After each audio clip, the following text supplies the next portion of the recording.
Hello, my name is Salman and I'm Assistant Professor of Integrated Science and Humanities at Hampshire College.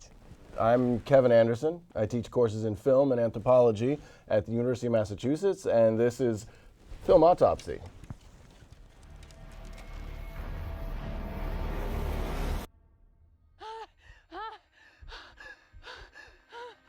So where's home, Dr. Stone? Lake Zurich, Illinois. Was there somebody down there looking up, thinking about you? I had a daughter. A little girl with brown hair. Tell her that I'm not quitting.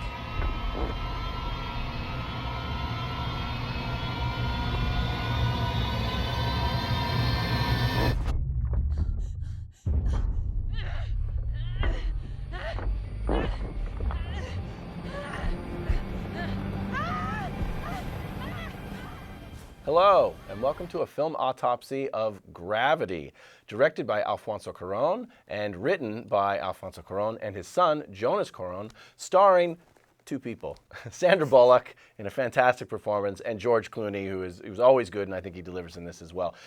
It's a film with some very spectacular views because pretty much the whole thing takes place in outer space, within relatively close orbit of the Earth. The two characters are astronauts. They're doing some maintenance on a space shuttle. I'll let Salman take over on the science aspect of all this. It's beautifully shot by Emmanuel Lubezki, who goes all the way back to Y tu mate también. Beautiful camera work, and I think knowing a little bit about the making of the film helps us appreciate it even more, because for most of the scenes, Sandra Bullock is entirely on her own. There's no other characters to play off, and in some of the scenes, they were using a remote-controlled camera, so there wasn't even a crew around her. So she's acting in this spacesuit in front of a green screen as if she's miles above the Earth, floating away, and I mean, under those circumstances, it's such a commendable performance. I mean, it's a good performance to watch, but knowing a little bit about how they made that film and the conditions under which she had to act, I think really helps justify some of the Oscar buzz she's getting. Yeah, I mean, it's a wonderful film, and this is, by the way, one of those films that you should not, and I repeat, you should not watch on your computer monitor. This is a big screen film, okay? So, in fact, and we say that a lot, but this time we really mean it. I mean, this is a film where you want to be as close to the screen as possible. We saw it in XD 3D, and 3D is fantastic. But by the way, it's not just two people. There was a third person also. It was the one brown person who got killed right in the beginning. So I would say, as is usually the case, as is usually the case, Sharif or something like that. He got, like, unceremoniously dumped right in the beginning. Okay. This is a movie where if it really gives you a flavor, and for many of us, it will be the only opportunity to get the best experience, closest experience to being actually in space. And that's where the Brig XD comes in, because you are immersed in it. And 3D, one of the best, I think, I would say actually, probably the best 3D film I've ever seen. So the camera work is fantastic. It doesn't strain your eyes. And because you are in space, it provides a fantastic 3D, sort of like depth in there, and you can actually feel that, and that's where, again, the big and there's screen this comes constant background of the Spectacular. Earth, which is just this glowing, beautiful reminder of, like, this is such an unnatural place for her to be. And it tells you in some sense, like, that no, space is not very friendly. I mean, but beautiful, right? Yeah. And some of the images, I mean, I was familiar with that. I mean, those have been shot from the space shuttle.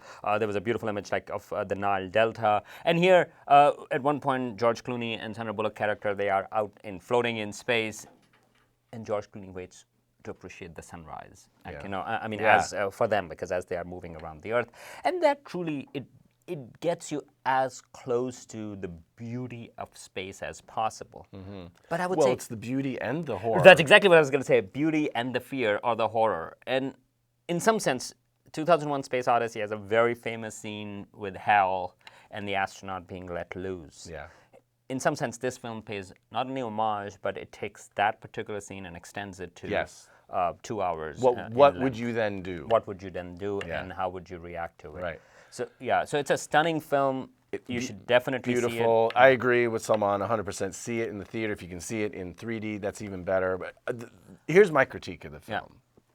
some reviewers are saying, oh, and it's kind of this metaphor, allegory about in the modern times we all feel a bit untethered. No, it's not. This is a very literal, and I would argue a too literal take on that experience of being free floating in space. I think they go to this, make all this effort to develop technology to actually make the film the way they wanted to make it. And they were absolute perfectionists with technically putting together and the performances, but the film does not speak to anything larger than that. And I think it's just too literal. Right, and so basically it's a disaster flick. Yeah. It's a very highbrow disaster flick, very well done, but I completely agree where you have 2001, you have Solaris, you have Contact, and you have other films which use the premise of space to make larger commentary on it. This, you take, it's a space, but the space itself is a character in it. And so, but two things I should mention regarding science, because even when we are talking about that, they are familiar with that. So they are replacing Hubble Space Telescope. So if you're looking for scientific accuracy, when the disaster strikes, the astronauts have to go from the space shuttle at the Hubble Space Telescope orbit to the International Space Station. Well, that is almost impossible to do. What would the approximate distance be? It's not the distance, they are at different orbits. Oh, and so it's very, very hard to do. You need a lot of energy to do that and so on and so forth. And you can't really swim in space. It's not, right. So it's not, but those are tiny things because, I think that's unless you are a science geek, that can be an issue. But other than that, it's a minor thing. But some people have criticized, or for example, that's inside the space station, Sandra Bullock takes off her spacesuit. By the way, it's a beautiful, spectacular scene of being her in a fetal position, and so that's great. But her hair should be going all over the map, not sort of like nicely made up. And there's a beautiful scene with a tear and so on and so forth. So that was gorgeous. Beautiful. For the non-scientist amongst us, I noticed that. Why is there so much sound? Right. There wouldn't be any sound. Except it would be inside. But the exterior, when the disaster happens, it's like outside there won't be sound. All this space debris is probably correct. But But one other thing that I wanted to mention. So if you go and see the film, the first, I think it's about 17 minutes. It's a single take. It's a single shot. And it's an amazing scene because the movie starts and you see the Earth basically. Then you see something on the side, something is happening. And then you actually end up seeing, that's the shuttle, and there is a Hubble Space Telescope, and then there are astronauts. Tiny, insignificant. That's a very long 17-minute shot, and it really absorbs you in. And Alfonso Cuarón said that, that he is inspired by seeing a lot of space, documentaries or space shuttle scenes, in which that's, you have single shots. Yeah. So he wanted to really immerse the audience in. And I think the first 17 minutes are breathtaking, one of the most amazing openings ever. Actually. Well, so you've heard it. I think we're both praising the film for pretty much, but it's not a complete not a deep package. film. It's not deep.